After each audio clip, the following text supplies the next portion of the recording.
Good evening, everybody, and welcome to another Meet the Poet. For any newcomers, my name is Florrie, and I'll be your host this evening. I'm so pleased to be joined tonight by two excellent poets, Phil Vernon and Peter A. Although their poetry differs in subject matter, Phil and Peter's work speaks to each other in many ways, which I'm sure you will discover. And I think their work will leave you thinking for a long time after tonight. So first up, we'll be hearing Phil Vernon's poetry. Phil works in the international humanitarian and peacebuilding field. After spending 2 decades in different parts of Africa, he returned to the UK in 2004 and now lives in Kent. Phil will be reading mostly, but not exclusively, from his collection Poetry After Auschwitz, which won second prize in the Sentinel Poetry Book Competition in 2018. Then up next, we'll be hearing from Peter A, Scottish poet living in Lanarkshire, who won first prize in the Paisley Spree Fringe Poetry Competition. Art of Insomnia is Peter's debut chapbook, and he will read from it tonight. It touches on grief and loss and was written after the unexpected death of his wife.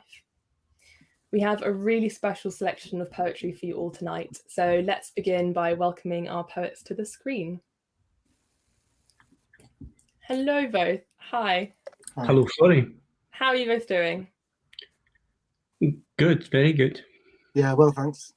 It's really nice to have you here this evening. So Phil will be reading first from your collection, Poetry After Auschwitz. I wondered if before we hear your work, if you could just explain the idea behind the title of that collection, where that idea came from. Yeah, sure. So Poetry After Auschwitz, it refers to a quote by a mid-19th century German art critic called Theodor Adorno, and philosopher really. And he wrote I think quite a dense and hard to understand essay called, I think it's Culture and Criticism in Society or something like that, just after the Second World War, a war in which he'd lost a lot of friends. And there's a famous phrase in that paper where he says, writing poetry after Auschwitz is barbaric. And look, there's been lots of discussion about what he meant by that, and to some extent he pulled back from it later. But it's a sort of, for me, it was I'd heard that phrase and I read the essay and I kind of reflected on it a lot. A lot of my poetry is about some of the difficult things that happen in human society, including violence. And I think, one of his points was that German society, which in some respects was the sort of pinnacle artistically of high art, was the same society which could produce the terrible events that happened in the 1940s. And so how can you have the two together? It sort of means you can't write art anymore. You can't do art anymore. You can't write beautiful poetry anymore. I came to the conclusion that you probably can, or I can. I wanted to, but it was an interesting sort of spur. And that's the sort of the title poem. It has the same title, Poetry After Auschwitz. But quite a few of the poems are sort of imbued with that sort of form of reflection on those sorts of issues. Yeah. It's a really rich backstory to the idea of the collection. I mean, I've read the collection. I think it's fantastic. So we are in for a treat tonight. I'll hand over to you, Phil, for your first reading. So Enjoy, everyone watching at home. Enjoy Phil's work. Thank you. Thanks, Laurie. And thanks for this opportunity to read on Meet the Poet, and especially alongside Peter. So in this first set, I'll read 4 poems, which are all from the book. The first one is the title poem, Poetry After Auschwitz. And it starts off with a rather odd epigram, which is something that was overheard at a poetry reading, somebody saying that poetry is pointless, it's like kicking a stone. Poetry After Auschwitz. At the start and the end of this long, straight road, a silent child, a house in flames, a leafless tree, an empty town.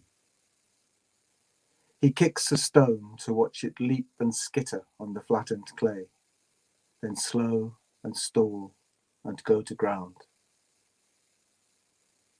Along the forest edge stand those he's failed to save. He sings his song.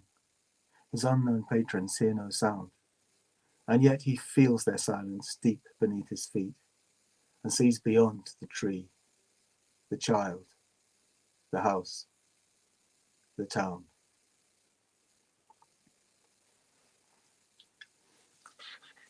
So the second poem is Foreign Correspondent. And this poem refers to the uplands, and you might think of the uplands in Rwanda in Central Africa in listening to this one. Foreign Correspondent. The uplands deadened him the more, where people neatly laid in rows, called louder than in other wars by simple geometry. He closed his ears, but year on year the song joined whispers from elsewhere to drown the voice insisting we prolong our lives. He hears no music now. Daybreak unrolls. Without a sound, the empty landscape is unmasked. The wind has dropped, and far from sea, the gulls fly quiet above the town. How wide the space between what passed and what he told of tragedy.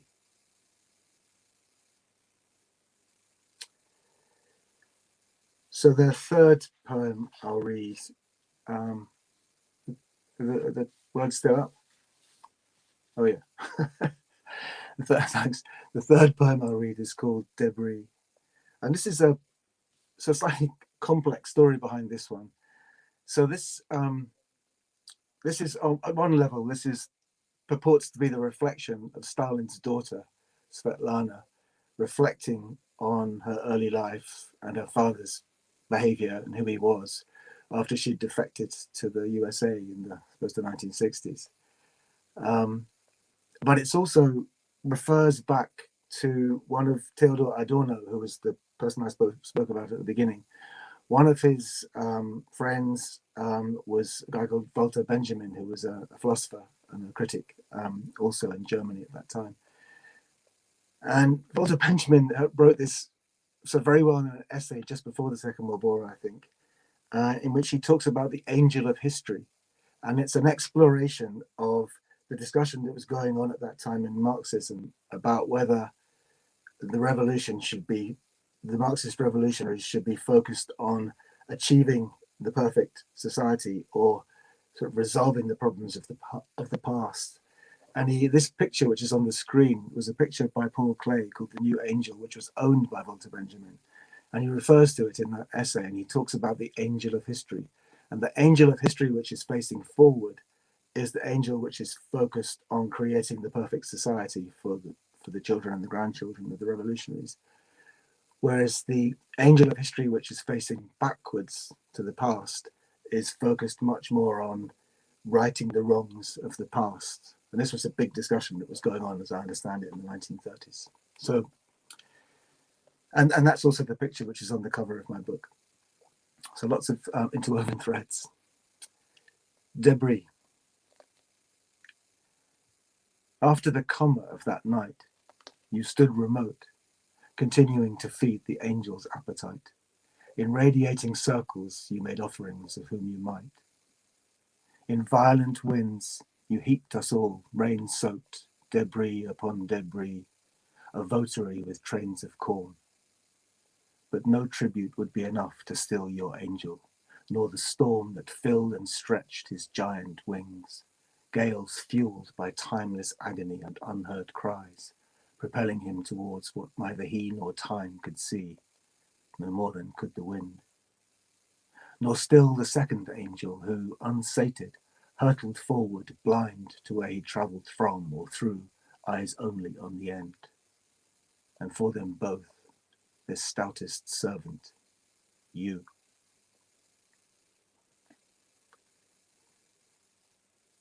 And then for the fourth poem, the last poem in this set, also from the book. So this poem is called El Tres de Mayo, and it refers to the famous painting by Goya of the firing squad in Madrid in 1800 something, the 3rd of May, when the French shot insurrectionists on the outskirts of Madrid. El Tres de Mayo. The edge of town. A lantern lights the man about to die. His comrades clasp their eyes. He kneels, arms spread like sails aloft. He wills defiance. but it's terror which obtains. The friar murmurs blessings, swears and damns the French. The waiting chorus moans and cries, then tire, muskets fusillade. He spills beside the corpses slumped among the stains.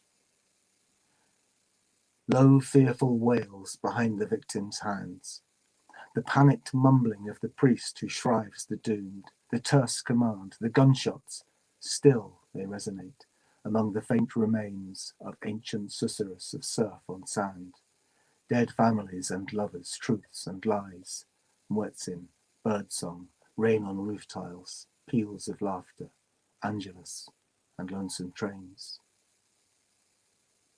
Each wave, since noise and atmosphere began, continuously pales but never dies.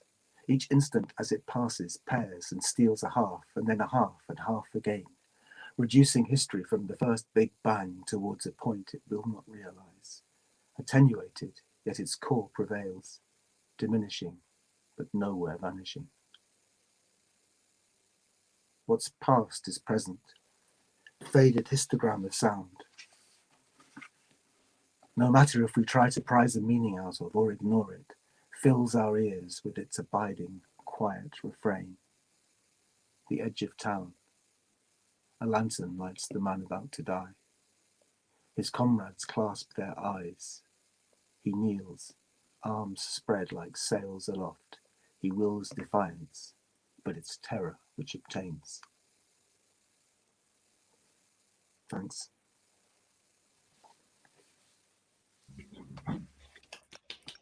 I'm clapping for everyone at home. Yes. That was fantastic. Thank you so much. There are lots of interesting things to pick up on in all four of those poems.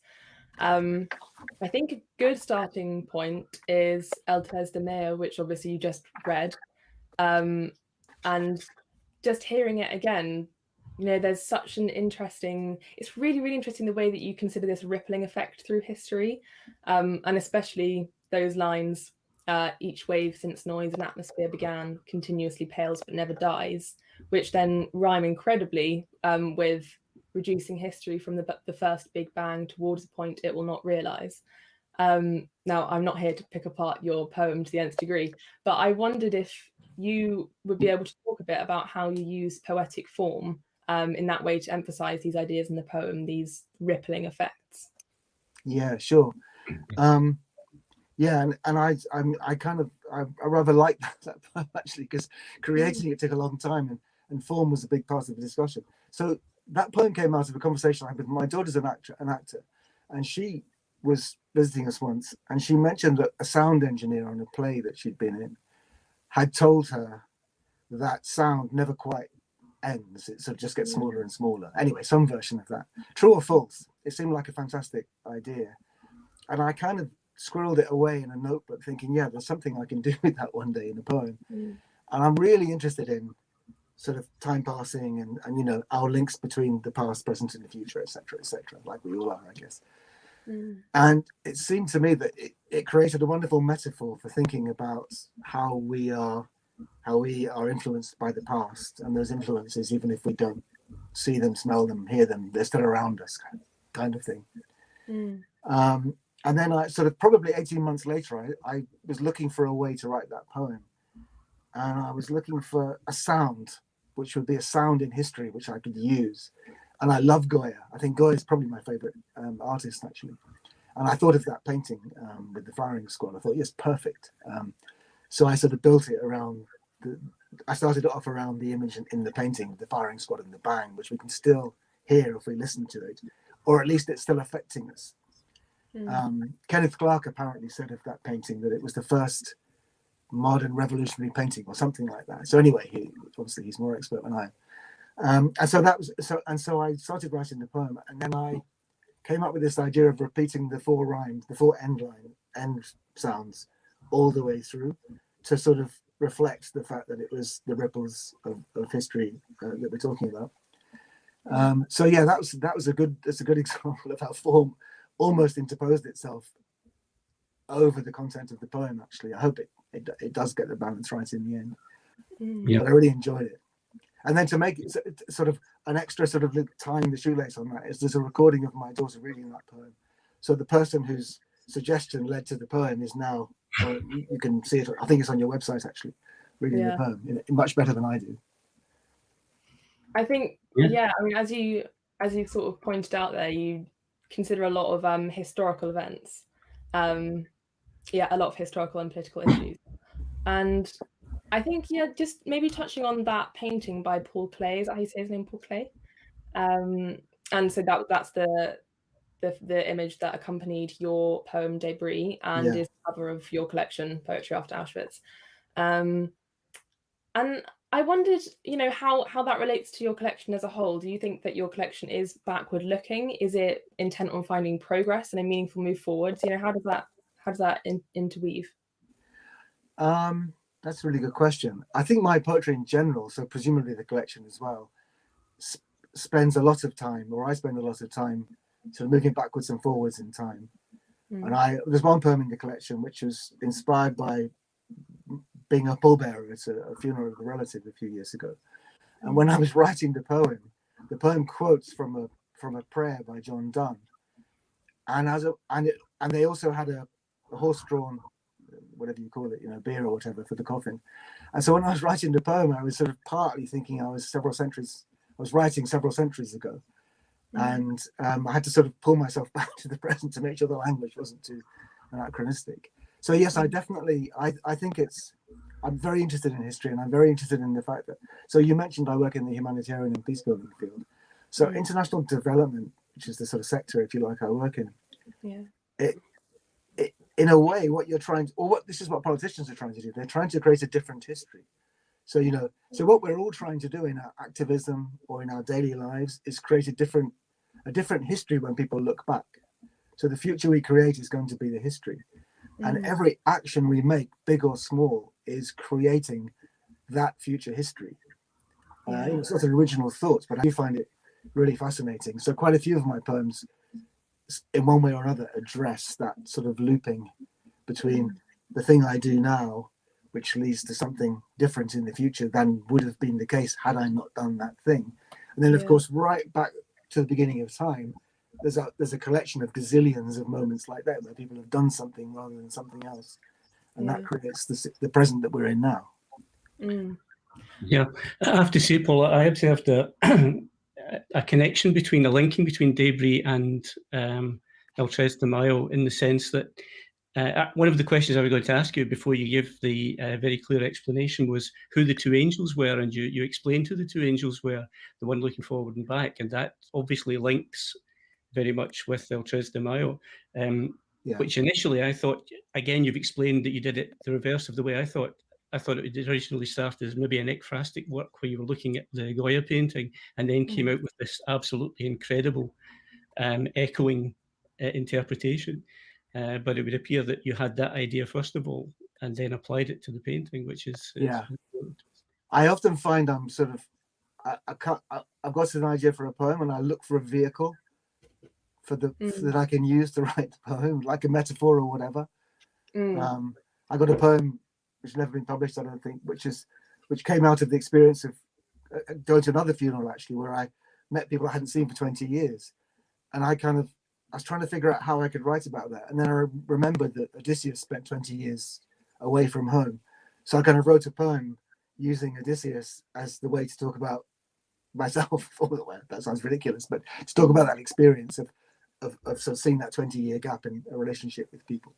Yeah. The other thing, I thought there was a link between the first two poems as well. Again, it's just from my reading of them that in the foreign correspondent one, which I know you won't be able to into any great detail given the time available to us, but you refer to how wide the space between what passed and what he told of tragedy. And in Poetry After Auschwitz, he feels the silence deep beneath his feet. And there's this sort of separation between the sort of horror and what is subsequently conveyed to encapsulate that. Yeah, and I think it's almost impossible to even accept ourselves the things that happen of which we are aware, whether we see them or are involved or not, it's very it's very hard to accept those things that they exist. Yeah, absolutely. Yeah.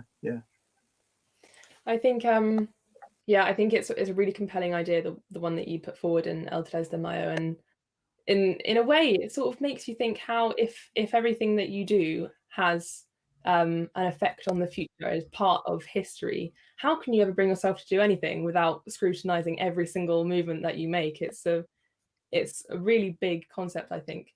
It's the they call it the paralysis of analysis. Yeah.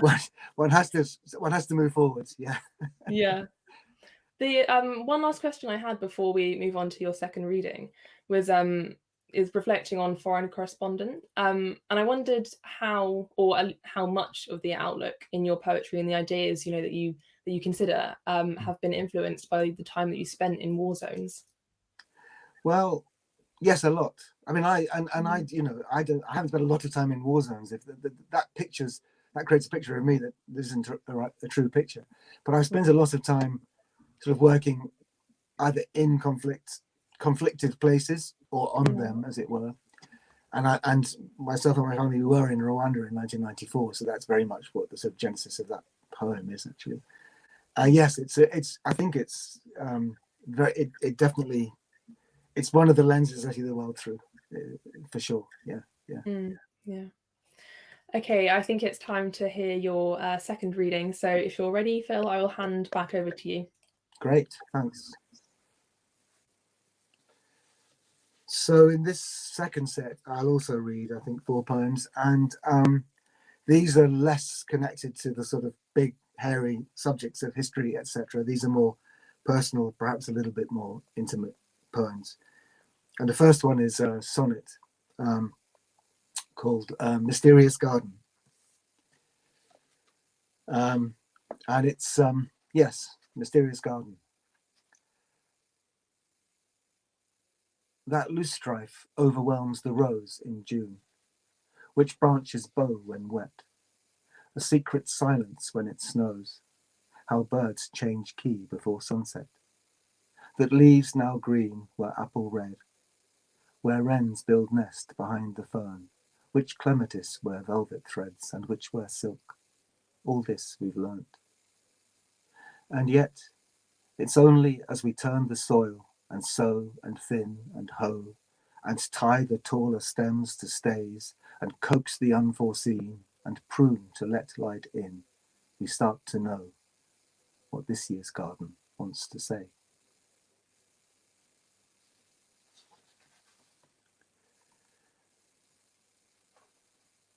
And then this one will be links to a story which is probably familiar to most people.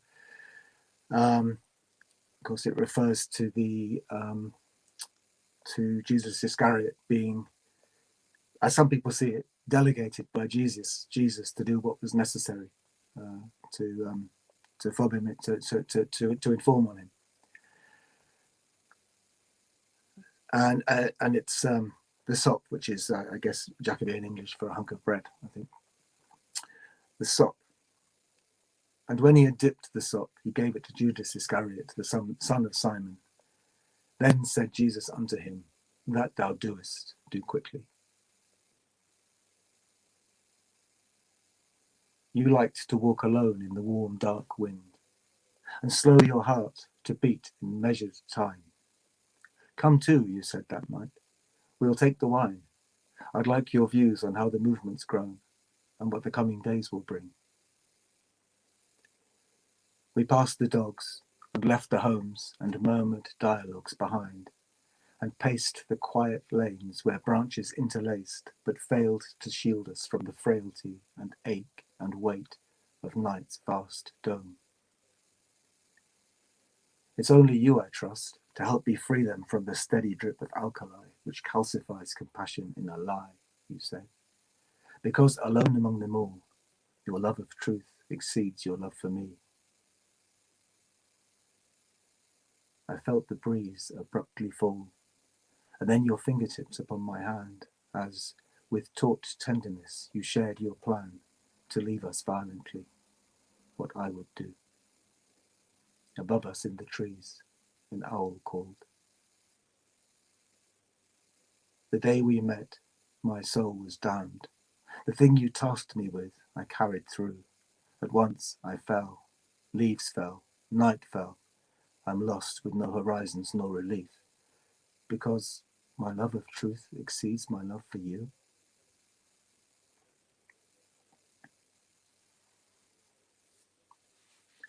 And yes, here's another garden poem. I think this is something one could say this is a poem about reconciliation. Winter gardens. You see your gardens in the space between the plants. Pull every weed without a trace, lest it disturb the balance of your scheme. Deadhead each stem before its flower fades. Lift every labelled bulb to plant again, and prune your trees and shrubs as each dictates. I grow my plants so close they all complain they've insufficient room to breathe, or sun to drench their leaves, or share of summer rain. Let young weeds grow to be what they become, and poppy stems and seed heads twist and dry, then rot when frost and winter rainfall come. I watched you tend your silence constantly, then found a careless way to nurture mine. We've made our different landscapes home, and still we touch each other's quiet awkwardly. But looking now, when winter's worked its spell of levelling, our gardens seem as one.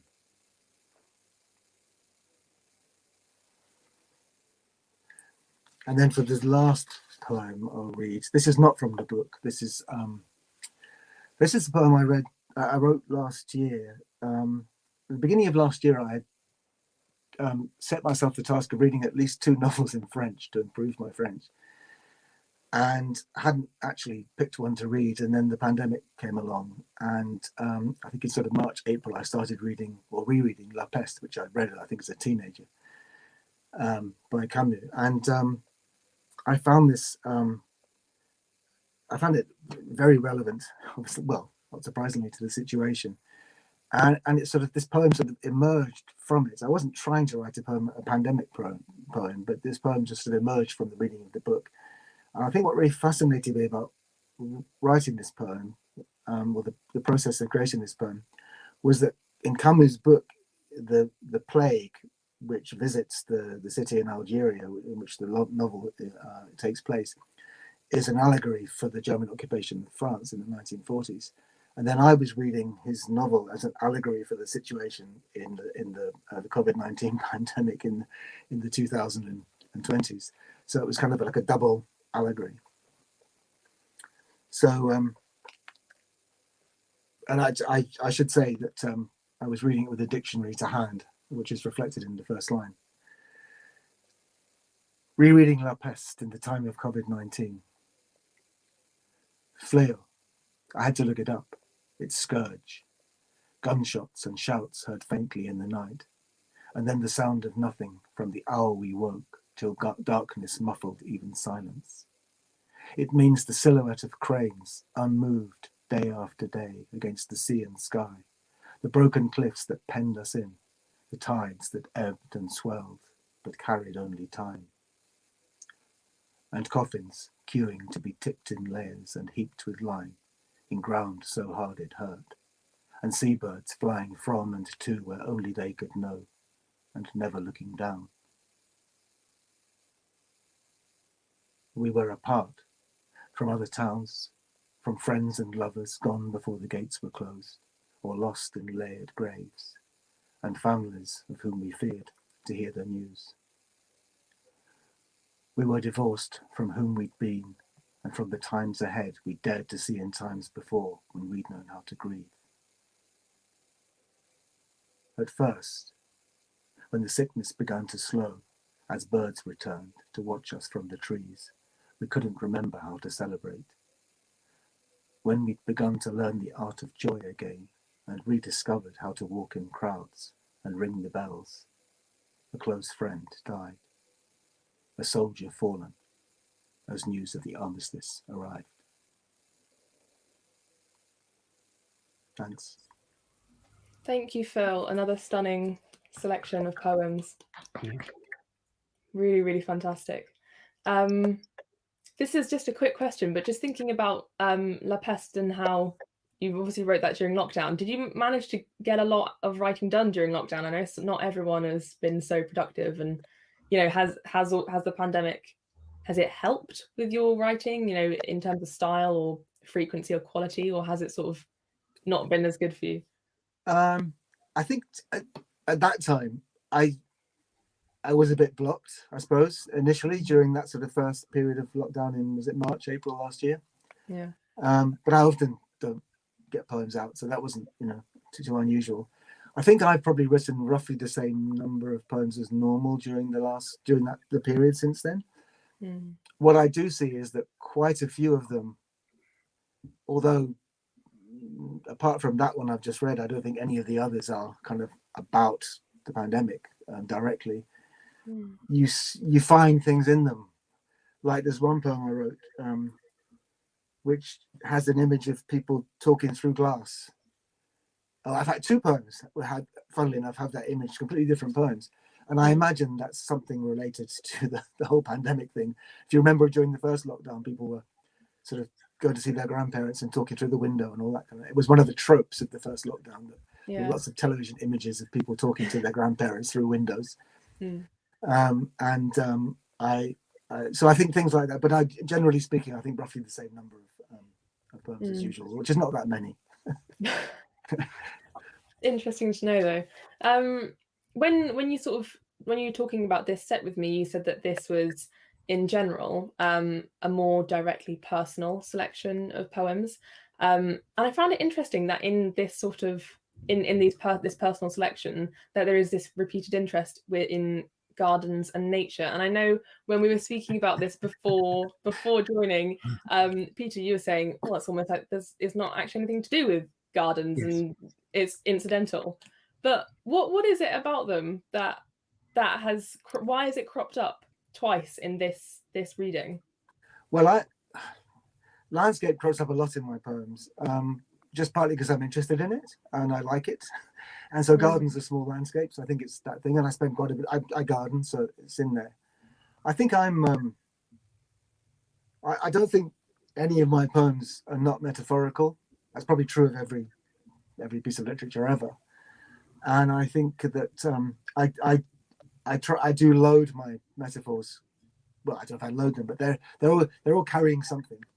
Yeah. And so the first one I read this evening, which was that the one about the garden doesn't declare what it's going to be until later. Yeah, that's a sort of reflection on progress and how much we're in control of progress and how much we're in control of our lives and how little we're in control of our lives, actually. Yes. So gardens are serving a purpose there. I'm actually writing a series of poems at the moment, which hopefully will be a pamphlet one day, which is about landscape and conflict and peace. So sort of linking where fighting happened or peace happened, and so Magna Carta might be in it, for example. It won't all be nasty stuff. I think, it goes back to the history thing. I mean, humans are so influenced by our environment. Yeah, definitely. I will just say I will be moving over to Peter's poetry soon, but we have been receiving a ton of lovely comments. I can pick out some highlights. We've got Anne Osborne saying it's a great reading, Phil. Kevin Scully saying thank you, Phil, a fine choice. There are almost too many to choose from. We have Kathy Carson saying claps, stunning, deeply affecting poetry, unflinching as it should be. Thank you. Gosh, from her, that's high praise. I have to say. People are really, really liking your work, Phil. Thank you so much for sharing your poetry. It's been lovely to hear it. It's a privilege. And now over to Peter. So Peter will be hearing from your chapbook, Art of Insomnia. Could you give a little bit of an explanation just before we hear your work? Well, you'd already given a fairly good introduction to it at the beginning of the programme, Florrie. It charts a period of 9 months following the death of my wife. The first poem is the week after, and there are 4 sections to the chapbook, and they run in chronological order, dealing with various periods and various phases, if you like, of grief that I went through. But I also regard it as, and a number of people have fed this back to me, which pleases me a great deal, that it is actually it's a poem. There are poems about love. There are poems about conversing with someone, and the fact that that person is no longer on the earth doesn't necessarily stop those conversations going on. In fact, I heard someone at one time defining grief as just love beyond death, and I think that's part of grief is extremely painful and extremely hurtful, and causes all sorts of disruption. But also, it confirms the love that existed before. So in those respects, I regard it in some ways as a love chapbook. That's beautiful, and it is a stunning chapbook. So I know everyone at home is going to really love hearing from it. Over to you, Peter, for your first reading. Thank you. Yes, I'm going to say very little. So I've got lots of poems to get through. I'm trying to get through 12 or so, 12 or 13 tonight. I'll be going through it. I'll be giving the minimum of explanation about anything in it. I'll be quite unrelenting, so just keep the slides coming, and I'll keep going with them. The first one, as I mentioned, it's actually a micro poem. It's called "Beautiful Terrible," and the first section of the chapbook is called "Beautiful Terrible." 1 week after 1 week after I lost my wife was Easter Sunday. It was a particularly beautiful sunny day, and this came into my head when I was at the graveside. Beautiful, terrible. You gave us the most beautiful Easter, sun shining like no other Easter. Most terrible, terrible Easter. Most beautiful woman. Most terrible, terrible loss.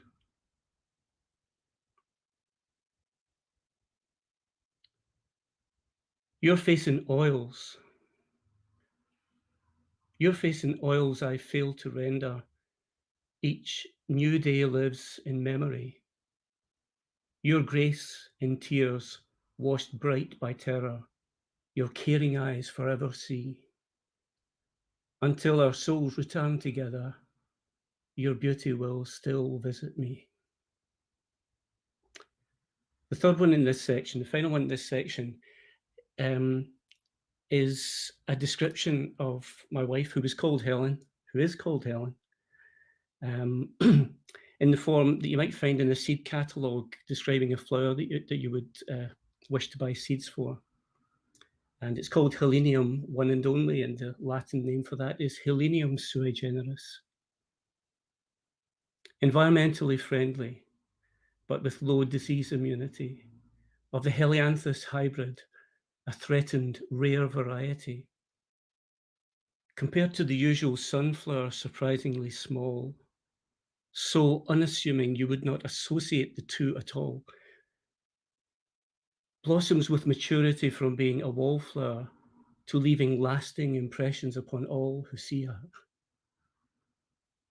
Never disappointing while growing and blooming, but when without warning there occurs an uprooting, be warned that her removal leaves a gaping hole, a space hard to fill in any way meaningful.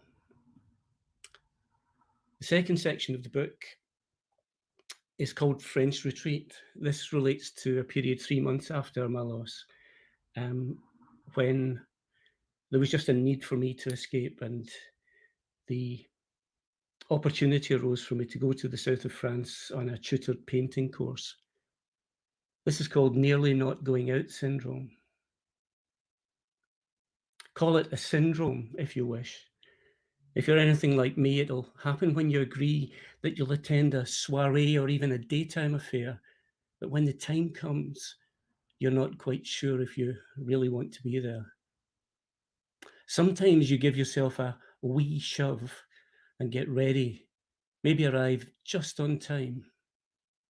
Other times the effort is just too much. And you abandon the effort without really trying. It isn't laziness, it's just your head isn't right. The most extreme example experienced by me of the paralyzing effect of this mentality was the painting holiday. 3 months after such a loss, a few hours before my flight, and in the dead middle of night, I stared at the unironed, unpacked clothes, wondering if I should get on with preparation or just abandon the whole vacation. It could have gone one way or the other. I'd reached the stage of thinking it didn't matter. I think I did the right thing getting my head together to go. If I'd given in and stayed at home, that would have been the right thing too. You don't know until you do whatever you eventually choose to do.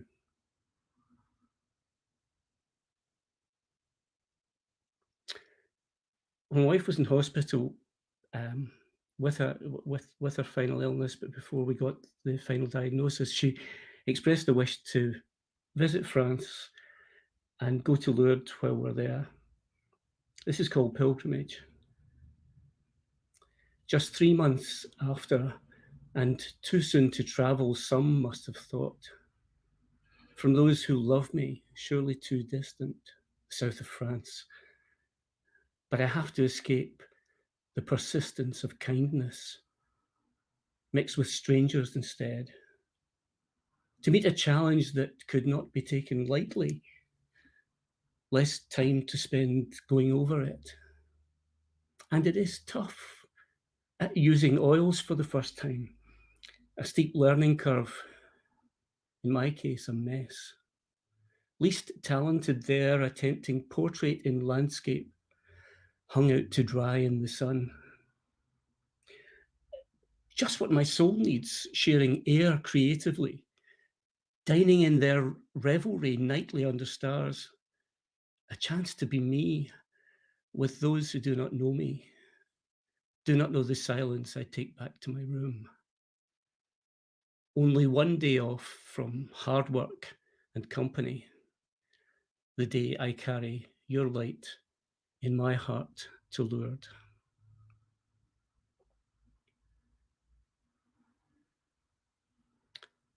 And finally, this is a conversation I had with my wife on the night I arrived in France, just so that she didn't feel she was missing out too much.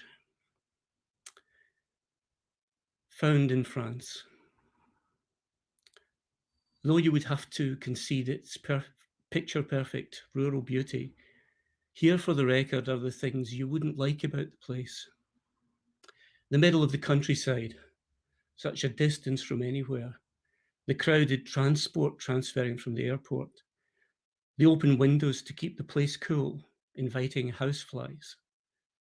The bees, the dogs, the ever-darting, omnipresent lizards. The lack of television.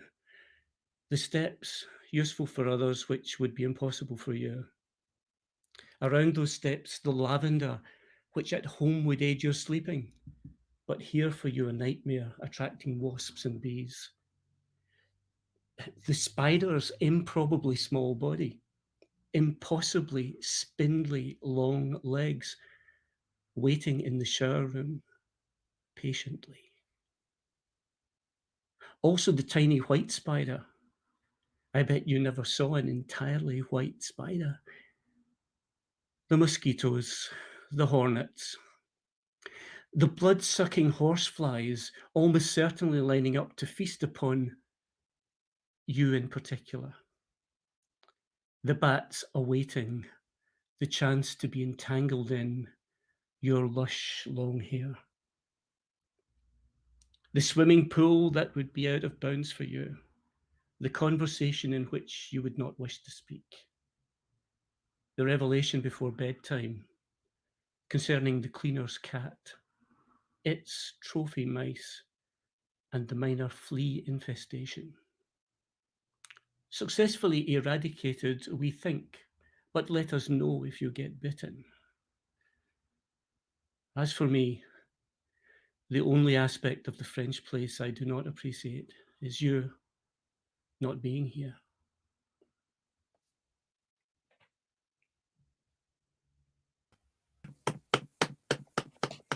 Deserves a massive round of applause. That was incredible, absolutely incredible, and it's so touching to hear such beautiful poems about your wife and her ongoing presence in your life.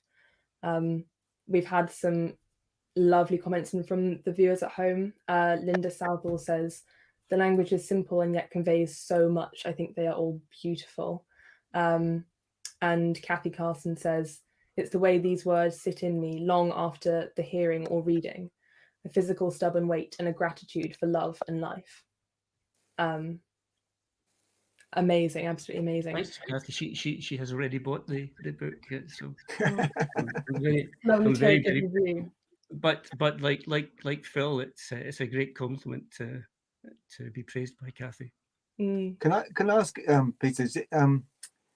I was really interested reading. I've read them several times now, your book, and I think it's kind of interesting because they're probably quite crafted, but the crafting sits very lightly on them. And I just wondered to what extent these poems sort of came to you, and you wrote them down and they were there, or did you spend, does some of these poems take a long time? I mean, does that one, Your Face in Oils, it's almost like Emily Dickinson. It's so spare and pared down kind of thing.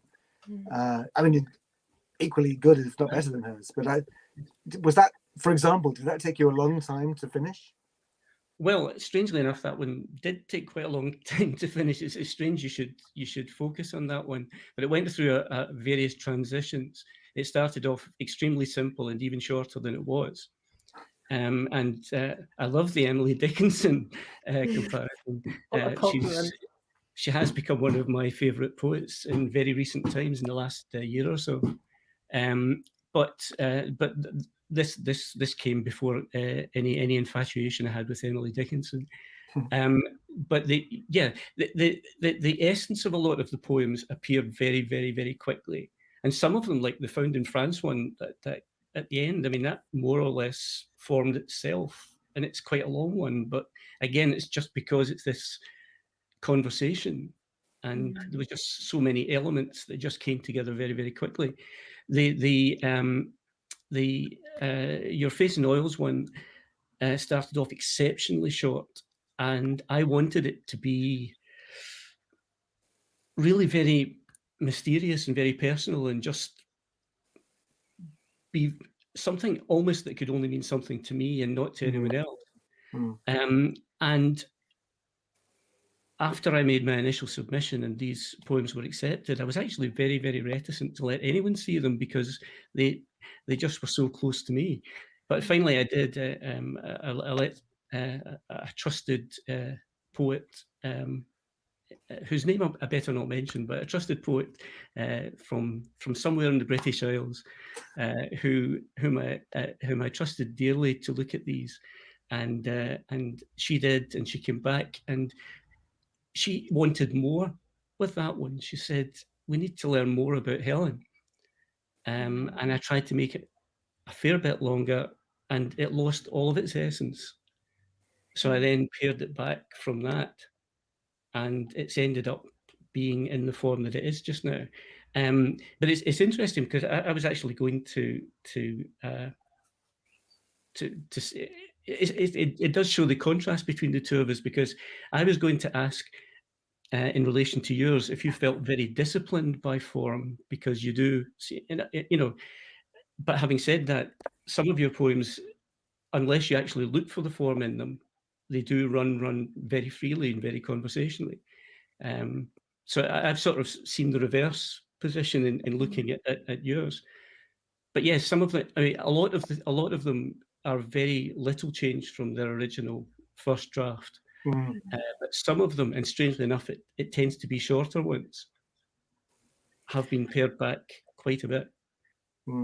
A question that I actually have about Your Face in Oils is that, I mean, it's beautiful, and the way that I think the way it works beautifully in the pamphlet is that despite your struggle to render your wife's face in oils, the poetry does sort of become the means by which you can immortalize her. And I wondered if that was intentional when you were writing the pamphlet, if that was your intention, or if, you know, as you say, things came freely and then it formed into this incredible piece. But, you know, was that what you intended when you were writing it?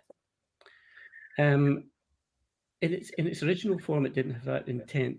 In its original form, it was almost like a secret message between me and my wife.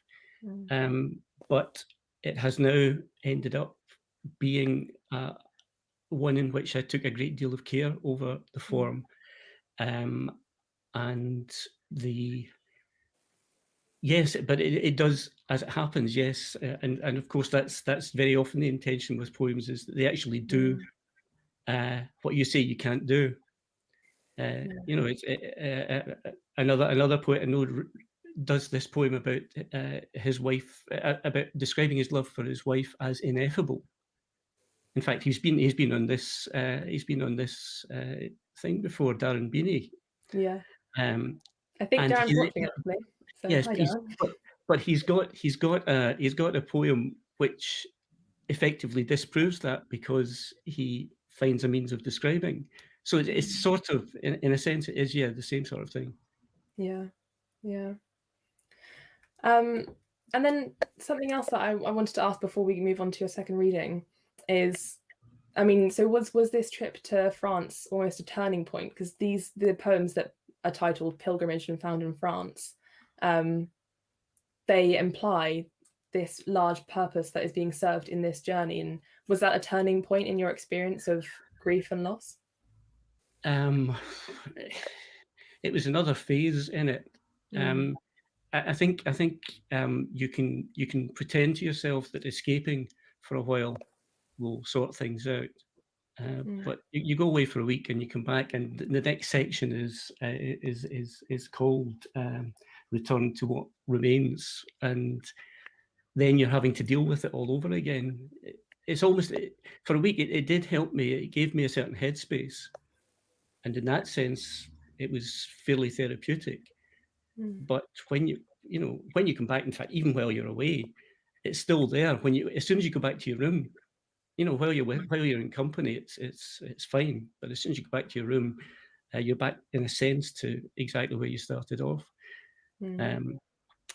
But it certainly performed a function for me. It did help me a great deal. Yeah.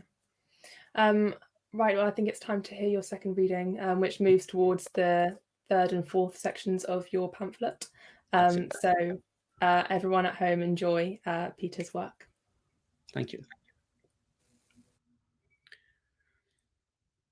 Yes, the third section of the chapbook is called Return to What Remains.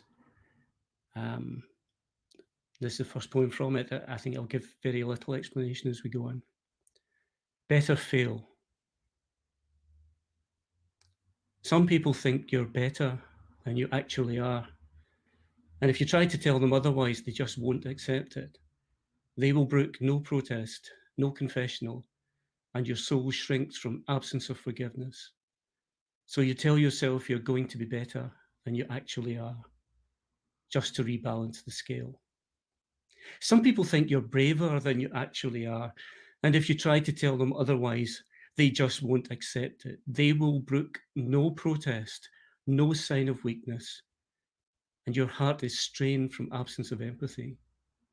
So you determine you're going to be braver than you actually are, knowing you're destined to fail.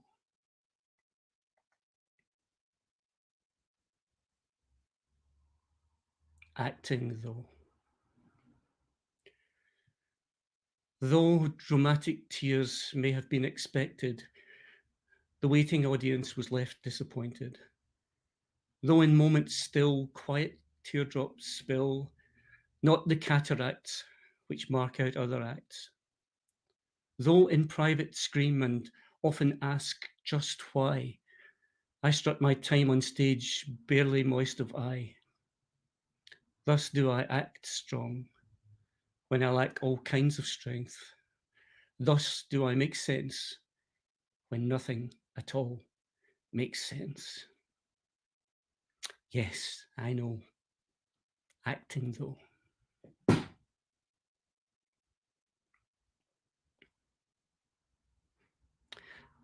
This one, I think, made me realise that a lot of my confidence came from being with Helen. Christmas card to half a person. Today I received the first card of this Christmas season. Today I received a greeting addressed to half a person, the lesser half that is not you. More cards I know will come, and it may seem to some ungrateful that I do not send them greetings in return, but I cannot. My right hand gone.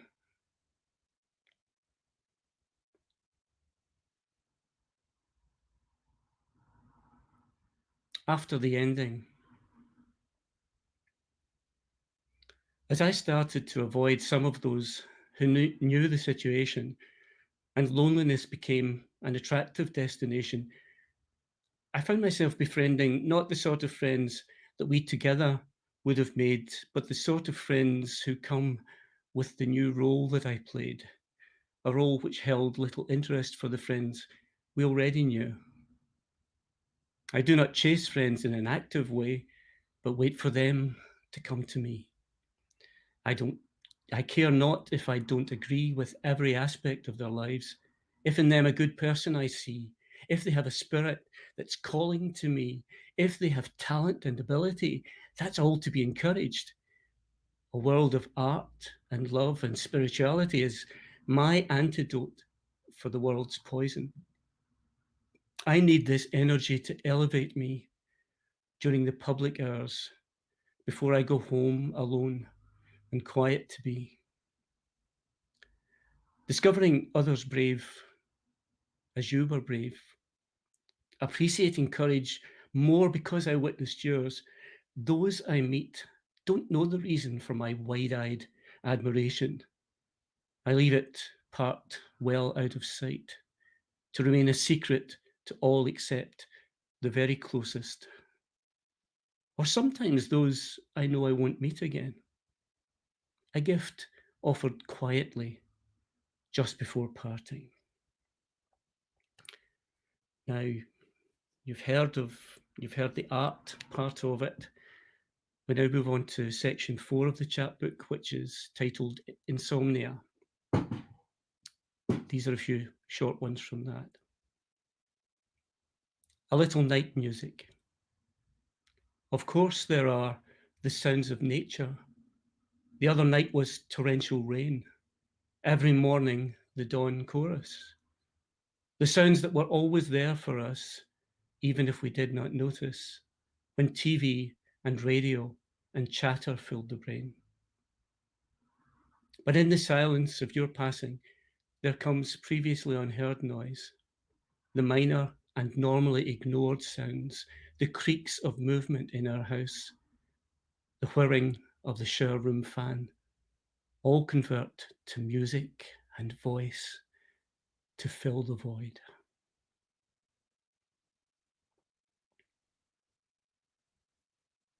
Background noises. Everything sounds different in the dark. The crumple of a plastic bag given life. Drips of water, the paw steps of small creatures. I can almost hear you giggling in the night.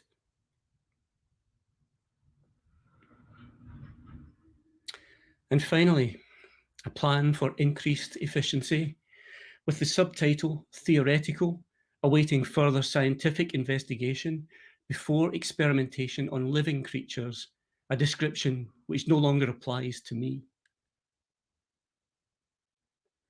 No longer am I deluded, having tonight concluded that I no longer want to sleep. Though dreams are desired by me, the time wasted with eyes closed could certainly be better used if I did not succumb to slumber, plugged instead into a battery charger, so that I may carry on dreaming, yet continue work on sleeping. Unceasing, carry on sleeping. Unceasing, carry on unceasing. unceasing, carry on, unsleeping, unceasing, carry on.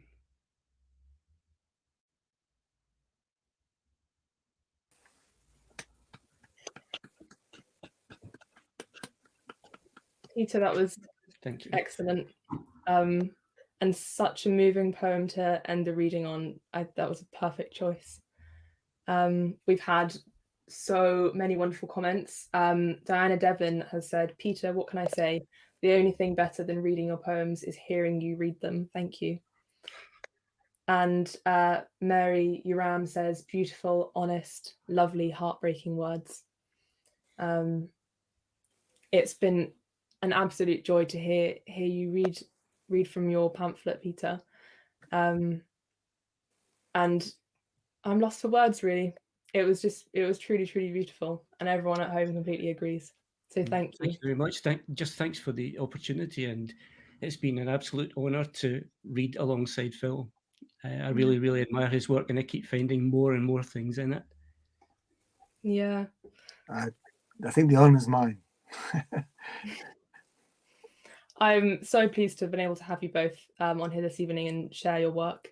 And one last question that I do have for you, Peter, is in this last reading that we've heard, we've seen a transition from the first one, and in the same transition that we see through your pamphlet, where you begin by attempting to make sense of the loss and then move towards finding this beautiful comfort in the ever presence of your wife, the noises that you can hear in the night, and these beautiful sounds.